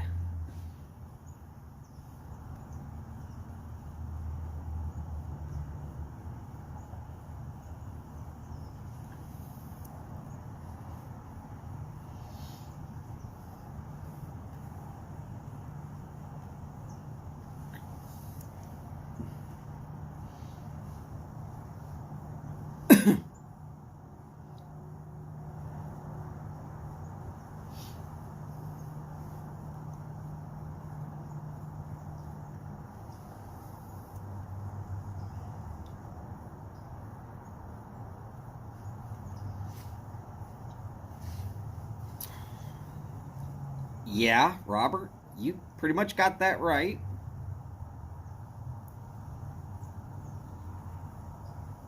But a hamburger patty cooked with the same seasonings as a steak is going to taste a whole lot like that same steak that you're going on about.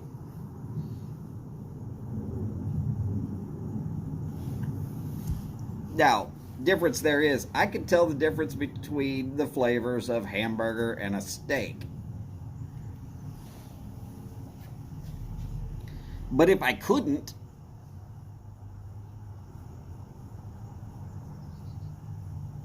then there's no way that I'm going to sit there and go, man, I want to go have a T-bone steak. When my taste buds are telling me that it tastes the exact same as a hamburger. If that was the case, I'd be like, that'd be it. I don't need to go into a higher grade of steak, because if it still tastes like hamburger to me, then what the hell does it matter? Or maybe the hamburger tastes just like steak to me. So then what does it matter?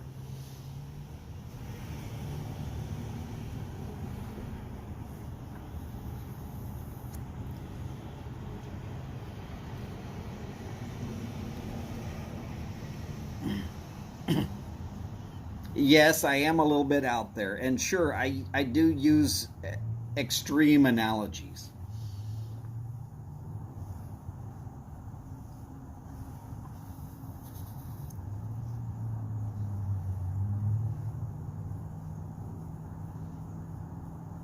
Well, Ron, I have an analogy about pretty girls. My ex-wife was one. I haven't seen her since my son was 10. I know, because I saw her at my son's 10th birthday, and that was the last time I saw her. I'd have been even better had it been even longer than that. But that's a different story altogether. And I'll tell you, my ex-wife was one of the prettiest women I personally have ever seen. My tastes,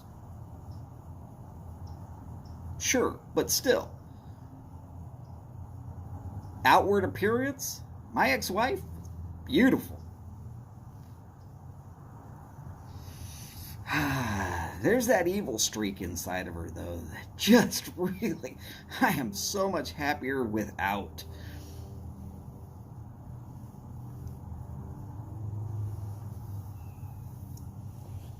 Well, okay. The hamburger analogy, Ben, that is an extreme statement. That's taking it to an extreme. But like I said, if your taste buds could not tell the difference between a steak and a hamburger,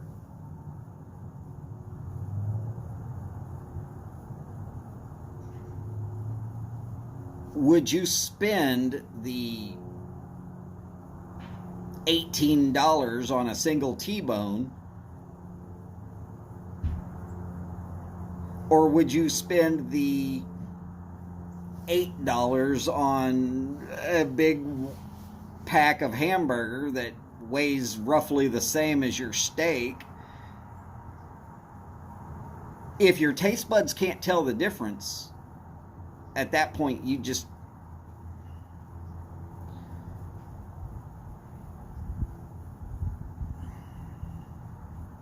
Now, there's people out there that tell me the various Balkans taste completely different.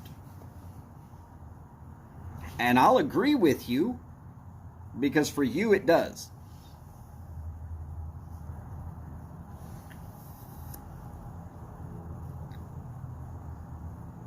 But I'll tell you right now, I've had Balkan Sobrani, I've had Balkan Sassini, I've had some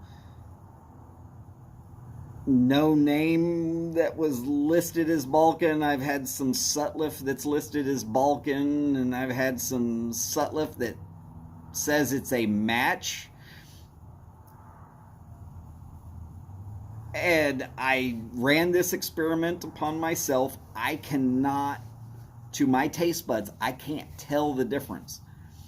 There might be a little bit of difference in how fast they burn, but not enough that I can accurately measure that. There might be a little bit of difference in how cleanly they burn, but that's really hard for me to measure also. So, as far as Balkans, for me, I might as well buy the cheapest one because it's still going to taste just like the best one. So therefore, that's what I'm talking about with the hamburger and the steak analogy. I know how to cook a mean steak, and no, it doesn't taste like any kind of hamburger. And oh my God, people go freaking nuts for what I can do with a steak. And everybody's just like, yeah, well, it's a hamburger. No, everybody's like, damn, that's a damn good steak. But if my best steak still tasted to everybody else like a hamburger, I'd be like, screw cooking steak. I'm just going with hamburger.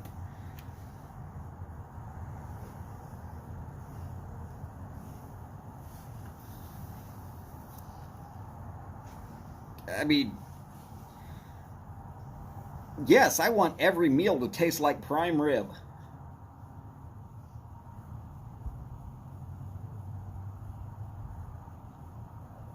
But for me, the prime rib of Balkan tastes exactly like the hamburger of Balkan.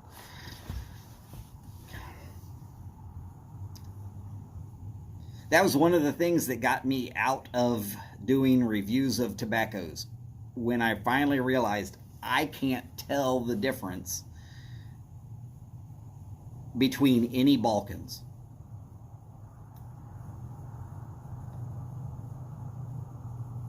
I've tried 3 blends that tasted somewhat similar to 965, and I can tell which one is 965.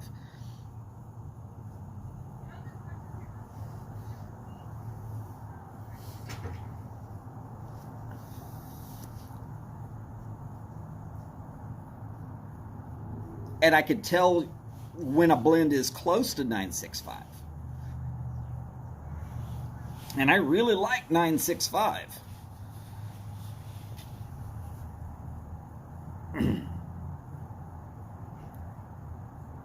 But if all the Englishes tasted exactly the same to me, I would just buy the cheapest English because it all tastes the same to me. Why does it matter? Well, Robert, if every cigar tastes the same to you, then I feel bad for you, brother. But I guarantee you I could send you cigars. If I could send you cigars, if I was sending anybody cigars and I sent you cigars, I guarantee you I could find some cigars that you would not be saying they all taste the same.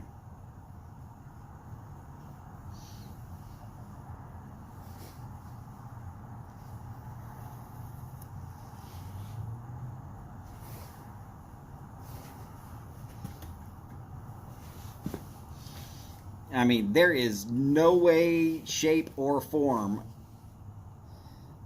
that... I'll give you a for example. There is no way, shape, or form that a tobacco is going to taste like a Padron.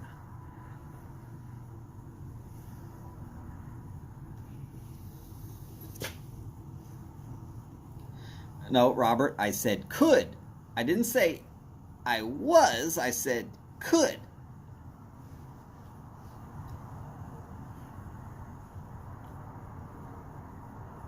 And that if I did, I can guarantee I could put some cigars in there that would not taste like any other cigars.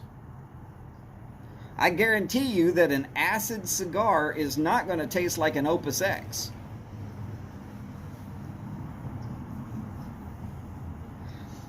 And I can guarantee you that a Groovy Blue is not going to taste like any other cigar out there at all.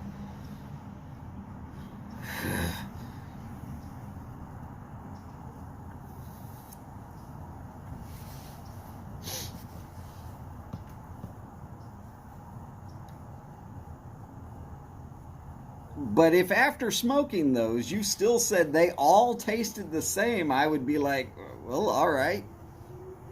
You need to go get your tongue checked because you can't taste for shit.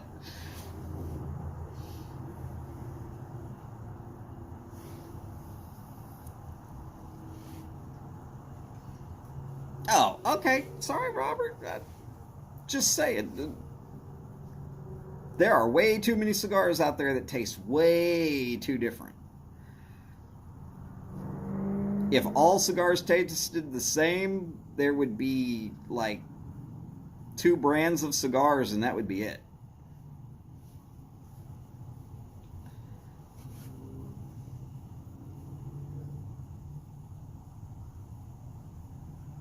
All the rest of them would be gone already.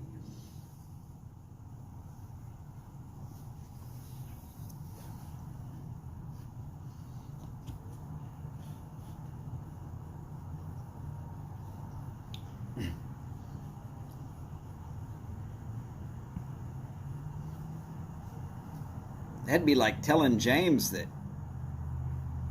every can of Skull tastes exactly the same as every other can of Skull or Copenhagen.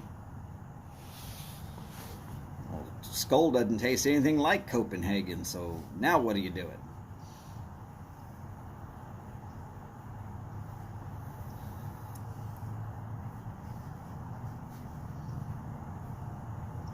Well, Robert, I'm just using the steak and hamburger analogy to explain my inability to tell any difference in the flavors of a Balkan. I must have smoked 15 different Balkan blends. And if, literally, if everybody out there picked their favorite Balkan and sent it to me, with no label on it, I would not be able to tell you what was what at all. Not even close.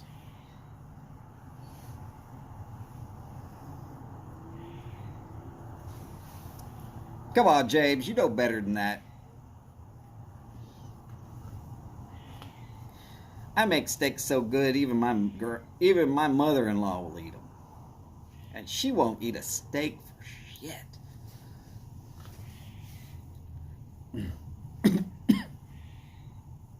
Haha, about time a bot spoke up so it could get slapped down.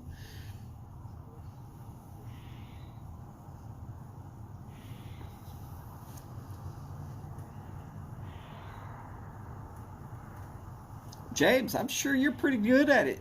I'm pretty good at it too, brother.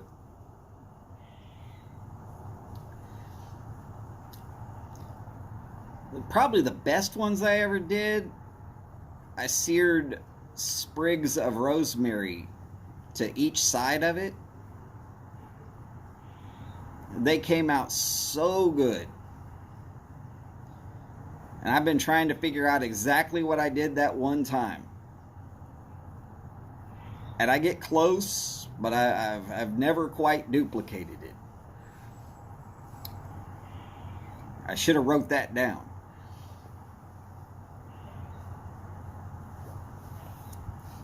James, I'm right there with you. Oh yeah, fresh thyme and garlic. I mean, try it sometime. Over the open fire, the sprig of rosemary, one on each side. Just let the flame go ahead and sear that flavor right into the meat.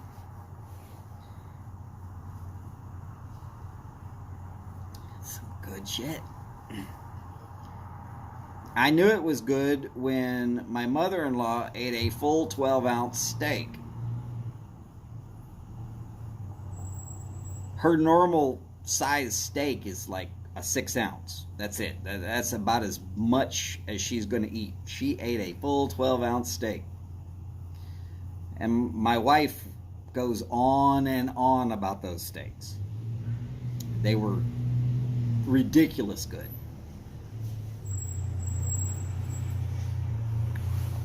What's up, man?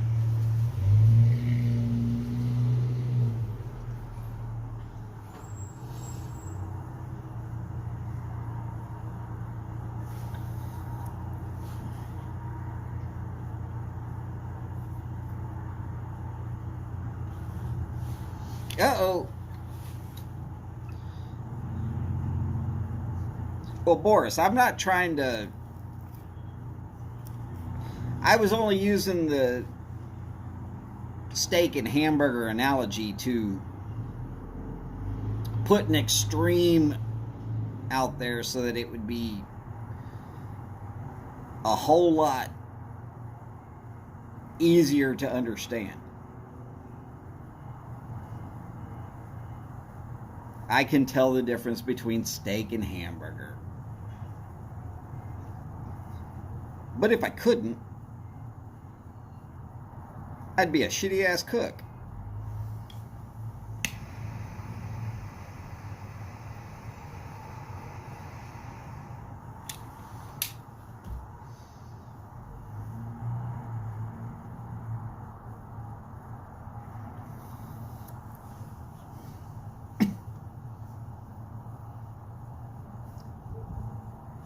Just is the truth.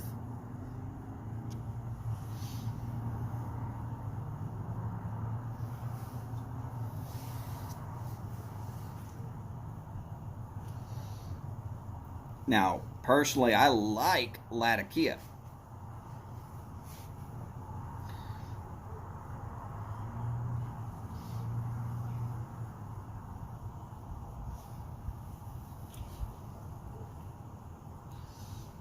I mean, one of my favorite Latakia forward blends is going to be Sutliff Lord Nelson. To me, it reminds me a lot of Memphis ribs. And I mean downtown Memphis ribs, like Rendezvous.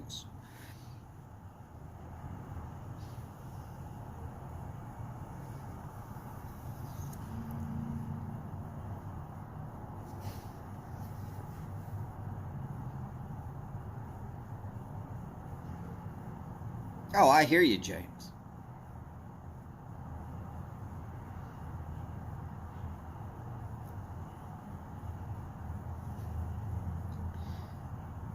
No booze, Paul, but a damn good haircut. By the way, if y'all haven't been watching Paul, he got a haircut.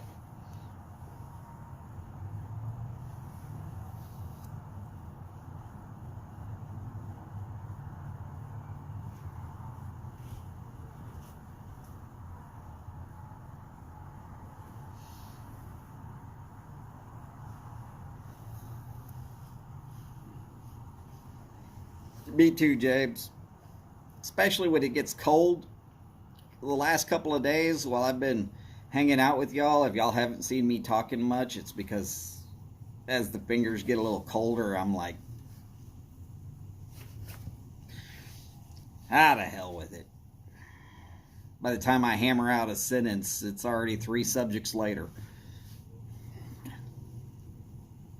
What am I supposed to tell you?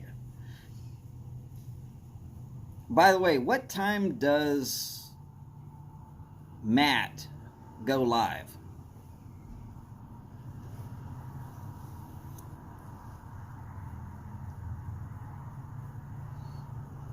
Yeah, James, I got the notification, but I was busy doing stuff, as I predicted, because I saw that there was going to be cold weather.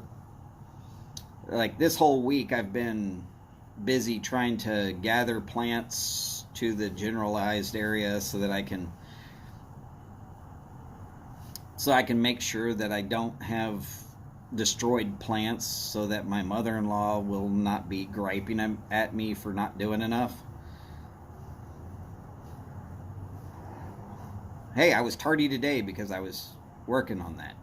Okay, he goes live at 6:30. That's Eastern, right, Donnie? By the way, Donnie, howdy, sir. Great to see you.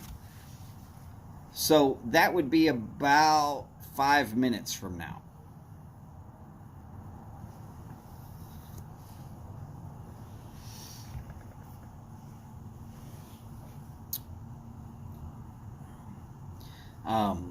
Hey, let's all remember that we lost a great comedian and a wonderful musician this week. I guess today that would be Louis Anderson and Meatloaf.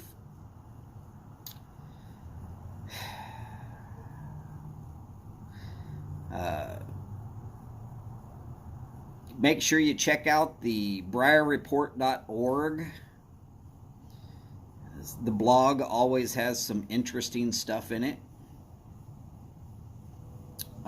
One of those things is we also lost a fellow pipe smoker.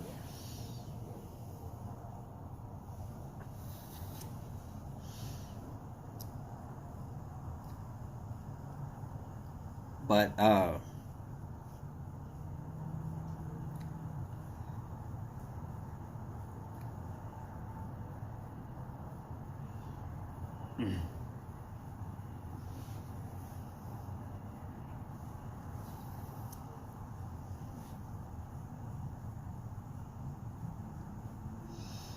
very cool, Ron.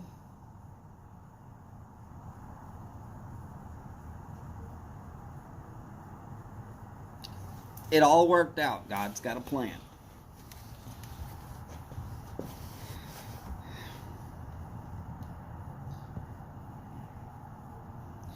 But hopefully Pam is doing well or doing better.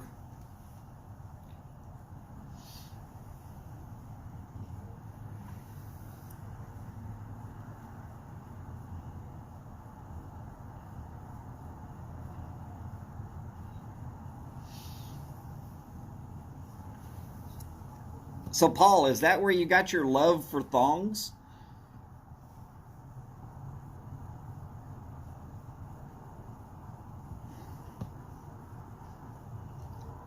Easier to get into and out of than a singlet?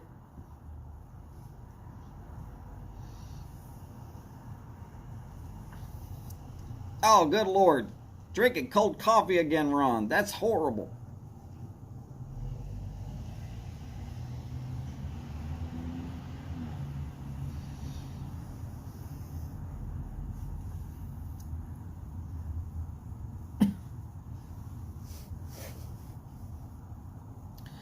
Well, James won't be drinking cold coffee. James got enough coffee to start his own coffee stand.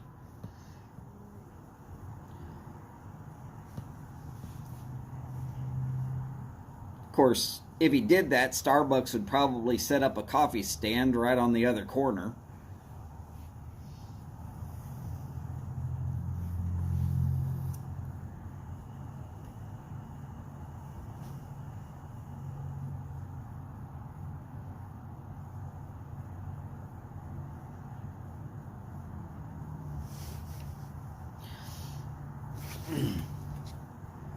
All right, so yeah, close to 1 minute out. Anybody got anything else that they? And heck, look at there. Glum Chum just went live, and YouTube actually told me. All right, ladies and gentlemen, friends of all ages, it's been so much fun having y'all here. As always, this is Tailgate. We're going to go head over to Glum Chum's and have fun with him. I have really enjoyed y'all being here. Thanks for putting up with me and my crazy analogies. As per always, remember, take care of yourselves and each other. Do the best you can with that. And like always, remember, long lives, big bowls, and long ashes. Y'all take care. I will see you there in just a minute. Bye for now. And howdy, Andrew. Sorry that we're leaving.